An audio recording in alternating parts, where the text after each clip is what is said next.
বাংলাদেশ এমন একটা দেশ যেখানে সম্ভাবনার কোনো কমতি নেই। তাহলে কেন আমরা উন্নত দেশগুলোর থেকে এত পিছিয়ে আছি? চলুন জেনে নিই সেই কারণগুলো। প্রথমত, অবকাঠামোর ঘাটতি। উন্নত দেশগুলোর মতো আমাদের রাস্তাঘাট, বিদ্যুৎ আর ইন্টারনেট সংযোগ এখনো পুরোপুরি মজবুত নয়। যদিও আমরা অনেক এগিয়েছি, তবুও আমাদের অনেক গ্যাপ রয়েছে। তবে বর্তমানে বাংলাদেশে এসেছে স্টারলিংক, যেটা আমাদের ইন্টারনেটের মাত্রাকে অনেকাংশেই এগিয়ে নিয়ে যাবে। দ্বিতীয়ত, শিক্ষা ও দক্ষতা। আমাদের শিক্ষা ব্যবস্থা এখনও অনেক ক্ষেত্রে পুরনো। উন্নত দেশগুলোতে আধুনিক প্রযুক্তি আর দক্ষতার উপর অনেক জোর দেওয়া হয়, যেটা সাধারণত আমাদের দেশে দেওয়া হয় না। আর এই কারণেই আমাদের দেশে বেকার যুবকের সংখ্যা বেড়েই চলেছে।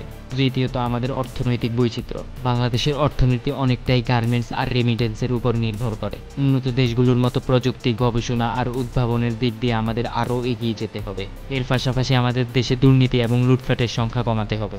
চতুর্থ, প্রাকৃতিক দুর্যোগ।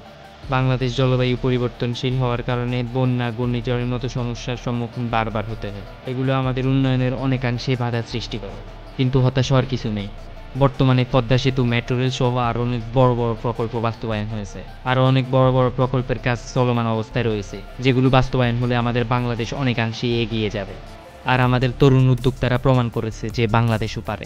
আমাদের দরকার শিক্ষায় বিনিয়োগ, পাশাপাশি অবকাঠামো উন্নয়ন আর উদ্ভাবনী চিন্তাধারা।